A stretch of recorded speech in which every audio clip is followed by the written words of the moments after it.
Shalom, selamat pagi dan salam kudus untuk kita semuanya.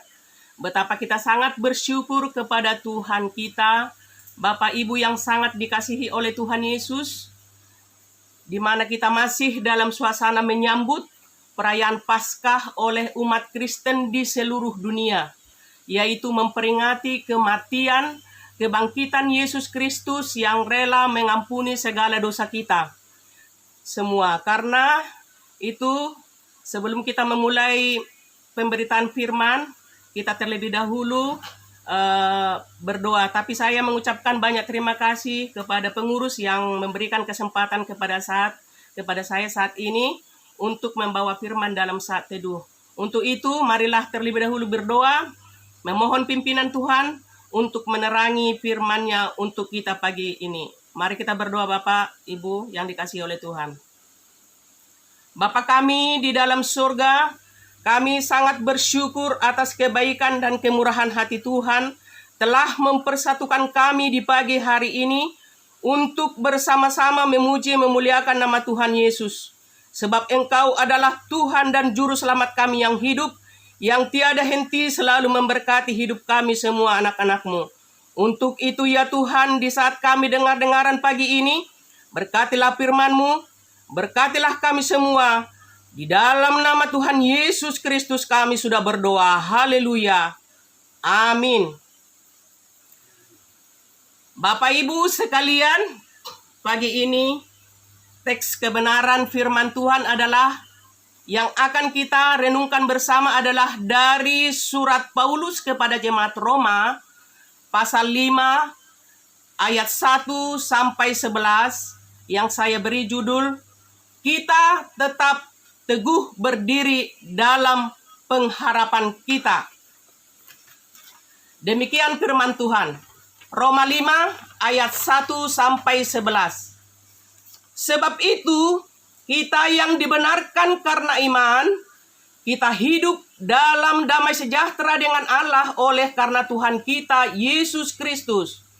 Oleh Dia, kita juga beroleh jalan masuk oleh iman kepada kasih karunia ini. Di dalam kasih karunia ini kita berdiri dan kita bermegah dalam pengharapan akan menerima kemuliaan Allah. Dan bukan hanya itu saja, kita malah bermegah juga dalam kesengsaraan kita. Karena kita tahu bahwa kesengsaraan itu menimbulkan ketekunan. Dan ketekunan menimbulkan tahan uji, dan tahan uji menimbulkan pengharapan. Dan pengharapan tidak mengecewakan, karena kasih Allah telah dicurahkan di dalam hati kita oleh Roh Kudus yang telah dikaruniakan kepada kita. Karena waktu kita masih lemah, Kristus telah mati untuk kita orang-orang durhaka pada waktu yang ditentukan oleh Allah. Sebab tidak mudah seorang mau mati untuk orang-orang benar, tetapi mungkin untuk orang yang baik ada orang yang berani mati. Akan tetapi Allah menunjukkan kasih-Nya kepada kita oleh karena Kristus telah mati untuk kita ketika kita masih berdosa. Lebih-lebih karena kita sekarang telah dibenarkan oleh darah-Nya, kita pasti akan diselamatkan dari murka Allah. Sebab jikalau kita ketika masih seteru diperdamaikan dengan Allah oleh kematian anaknya, lebih-lebih kita yang sekarang telah diperdamaikan pasti akan diselamatkan oleh hidupnya. Dan bukan hanya itu saja, kita malah bermegah dalam Allah oleh Yesus Kristus Tuhan kita. Sebab oleh Dia kita telah menerima pendamaian itu. Bapak Ibu sekalian yang sangat dikasihi Tuhan Yesus, berbicara tentang pengharapan, apa kira-kira yang ada di benak kita masing-masing? Alkitab mengajarkan bahwa pengharapan adalah sauh yang kuat atau jangkar bagi jiwa kita. Sebuah sauh atau jangkar yang mengendalikan jiwa kita seperti sebuah kapal besar bersandar, harus ada penopang yang kuat supaya tidak terombang-ambing ke sana kemari dan tidak jatuh. Demikian juga dengan pengharapan kita dalam Kristus adalah sebuah ketetapan sangat kuat yang ditopang oleh kebenaran firman Tuhan di dalam hati. Roh, jiwa kita tetap stabil dan bukan labil dalam perjuangan iman kita bersama. Namun di sini kita akan menjelaskan lagi, memperjelas pengharapan macam apa yang dimaksud yang ditopang kuat oleh firman Tuhan ini. Sebab setiap orang pasti mempunyai pengharapan yang berbeda-beda dalam kehidupannya. Lantas bagaimana kita bisa melihat dan meyakini bahwa kebenaran firman Allah yang menopang dengan teguh pengharapan kita? Bapak Ibu yang sangat dikasihi oleh Tuhan Yesus, berdasarkan ayat-ayat firman Tuhan yang baru saja kita baca dan kita dengar bersama dari Roma 5 ayat 1-11, setidaknya ada 3 alasan mengapa kita sanggup berdiri teguh di atas pengharapan kita yang penuh bahagia dan damai sejahtera itu. Alasan yang pertama adalah di ayat 1 dikatakan, di Roma 5 ini dikatakan bahwa kita telah dibenarkan karena iman. Kita telah dibenarkan melalui iman. Iman seperti apa maksudnya? Tentu iman yang dimaksud oleh Rasul Paulus adalah iman kepada firman kasih karunia Allah, yaitu kasih karunia Allah di dalam Kristus Yesus, di mana Dia telah rela mati di kayu salib untuk menghapus, mengampuni segala dosa kita sekali untuk selamanya. Di mana Yesus telah berkata di atas kayu salib itu tentang dosa-dosa kita telah selesai, lunas dibayar. Inilah dasar iman kita yang kuat di mana kita berdiri teguh sehingga kita hidup dalam damai sejahtera dengan Allah oleh karena Tuhan kita Yesus Kristus. Sesungguhnya apabila kita melihat kepada diri kita sendiri, kita ini sesungguhnya mengakui adalah orang-orang yang tidak berlayak di hadapan Tuhan. Tentu semuanya karena dosa. Sebab dosa adalah pemisah antara manusia dengan Allah. Dosa selalu membawa kekecewaan dalam diri manusia. Bahkan upah dosa itu adalah maut. Mengerikan dan menakutkan. Tetapi syukur kepada Allah karena di dalam kasih karunia-Nya yang dilimpahkannya kepada kita, sehingga kita dapat berdiri teguh dan yakin bahwa karena iman kepada firman Allah dapat membuat kita selalu merasakan damai sejahtera sekalipun banyak permasalahan yang kita hadapi. Kehidupan kita ini, bahkan masalah dosa sekalipun tidak dapat memisahkan kita dari kasih karunia Allah yang ada di dalam Kristus Yesus Tuhan kita. Kita harus mempercayai itu. Amin ya Ibu, Bapak. Alasan yang kedua, mengapa kita bisa tetap berdiri dalam pengharapan kita? Ialah karena kita memiliki akses kepada kasih karunia Allah yang penuh berkat, di mana kita akan menerima kemuliaan Allah sebagaimana di ayat 2 dikatakan demikian. Roma 5 ayat 2. Oleh Dia kita juga beroleh jalan masuk oleh iman kepada kasih karunia ini. Di dalam kasih karunia ini kita berdiri dan kita bermegah dalam pengharapan akan menerima kemuliaan Allah. Faktanya, selama kehidupan kita yang jalani setiap hari tidaklah selalu mudah, Bapak Ibu, dalam menyelesaikan berbagai macam masalah kehidupan. Terlebih selama terjadi pada masa pandemi COVID-19. Kita sama-sama menyaksikan ada beragam permasalahan baru dalam kehidupan manusia yang timbul, yang juga sekaligus bisa menyengsarakan kehidupan umat manusia di dunia ini. Tidak terkecuali kita anak-anak Tuhan, kita orang-orang kudusnya, juga tidak luput dari dampak permasalahan yang kita hadapi bersama ini. Banyak orang yang sengsara karena COVID. Mereka kehilangan pekerjaan atau mata pencarian, dan banyak yang kecewa dan mengalami kepahitan, dan tidak sedikit yang putus asa, sehingga menimbulkan pikiran bertambah jahat bagi orang yang tidak punya pegangan atau pendirian yang teguh dalam pengharapannya kepada kebenaran firman Allah. Tetapi berbeda dengan orang-orang percaya, Bapak Ibu yang dikasihi oleh Tuhan. Sebab kita mempunyai akses, jalan masuk kepada seluruh berkat surgawi yang kita miliki di dalam Yesus Kristus.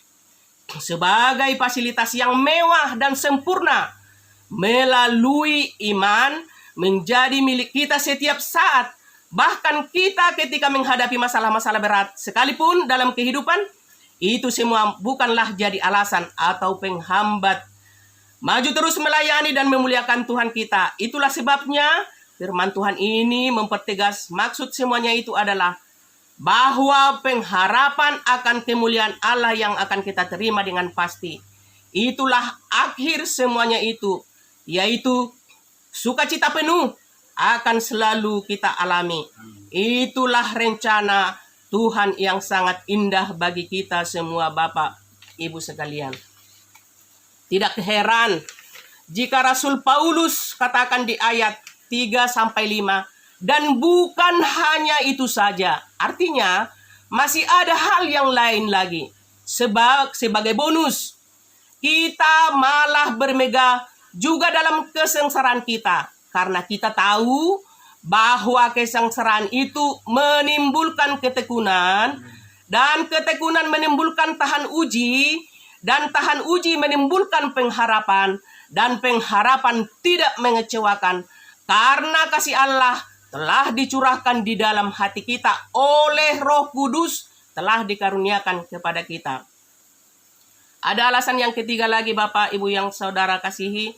Mengapa kita bisa bersyukur tetap berdiri teguh dalam pengharapan iman kita dalam Kristus Yesus? Ialah bahwa kasih karunia Allah memberikan jaminan kepastian keselamatan, hidup kekal bagi kita semua orang-orang yang beriman kepada Tuhan Yesus. Di ayat 8-10 firman Tuhan ini dikatakan, akan tetapi Allah menunjukkan kasih-Nya kepada kita oleh karena Kristus telah mati untuk kita ketika kita masih berdosa. Lebih-lebih karena kita sekarang telah dibenarkan oleh darah-Nya, kita pasti akan diselamatkan dari murka Allah. Sebab jikalau ketika kita masih seteru diperdamaikan dengan Allah oleh kematian anaknya, lebih-lebih kita yang sekarang telah diperdamaikan pasti akan diselamatkan oleh hidupnya. Bapak Ibu sekalian, Allah telah menunjukkan kasih-Nya kepada kita. Bukan belum ditunjukkan kasih-Nya, tetapi sudah.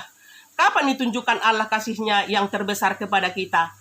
Bahkan kepada semua umat manusia di bumi ini.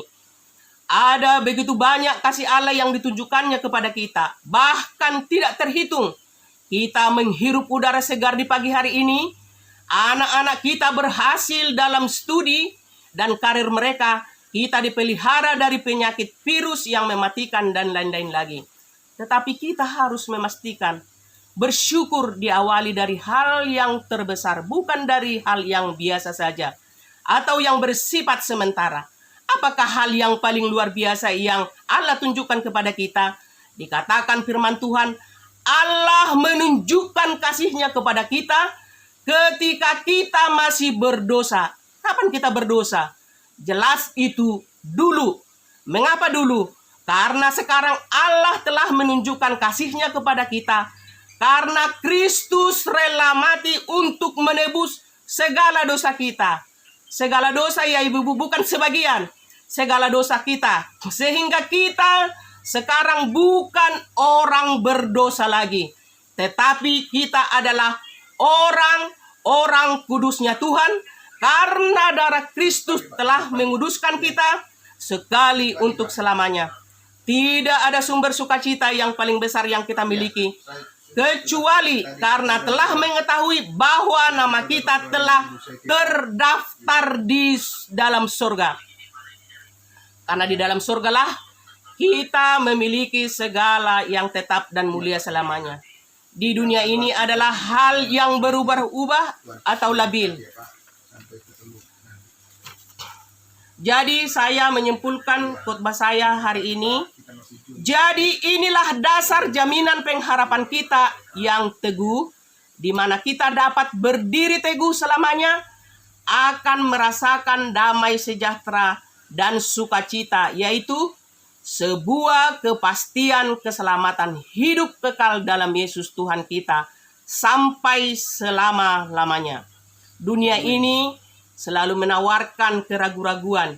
Hari ini mereka berkata ya, tapi besok bisa-bisa tiba-tiba berubah jadi berkata tidak.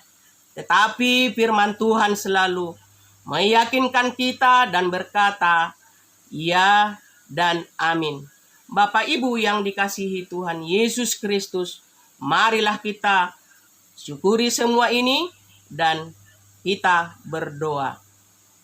Bapa di dalam surga, kami sangat bersyukur karena segala pengharapan kami yang terbaik adalah di dalam Engkau saja. Sukacita kami hanya di dalam Tuhan saja. Kesuksesan kami dan masa depan kami yang terindah hanya di dalam Engkau saja. Karena itu ya Tuhan, ajar kami terus untuk selalu setia kepada firman-Mu. Sama seperti Engkau telah setia mengaruniakan kepada kami hidup yang kekal. Sekali untuk selama-lamanya. Diberkatilah semua yang mendengarkan firman Tuhan hari ini, dan terpujilah nama-Mu kekal selama-lamanya. Di dalam nama Tuhan kami, Yesus Kristus, kami sudah berdoa. Haleluya, haleluya, amin. Terima kasih, saya kembalikan kepada host Ibu Ria. Tuhan Yesus memberkati.